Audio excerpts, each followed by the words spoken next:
Veeranjaneya Temple, Mulbagal. இது மகாபாரத அர்ஜுனன் மகாபாரத வார்க்கப்புறம் கட்டினது சொல்கிறாங்க. இங்கே உள்ள வரும்போது நீங்கள் தாழம்பூ தான் இங்கே சுவாமிக்கு இது துளசியை விட தாழம்பூ தான் வச்சு அர்ச்சனை பண்ணுறாங்க. பெரிய விக்கிரகம் 12 அடிங்கிறாங்க. அஃப்கோர்ஸ் அவங்களுக்கு மீதி சுவாமிலாம் இருக்கிறதோட லைக் ராமர், லக்ஷ்மணர், சீத்தை எல்லா ஆஞ்சநேயர் கோயிலையும் இருக்கும்.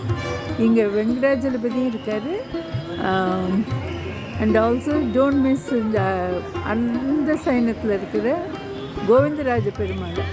ஏன்னா திருப்பதிக்கு போக முடியாத வாழ்க்காக இந்த ரெண்டும் 800 வருஷம் முன்னால் கட்டினதுங்கிறாங்க. Don't miss this temple, Veeranjaneya Temple in Mulbagal.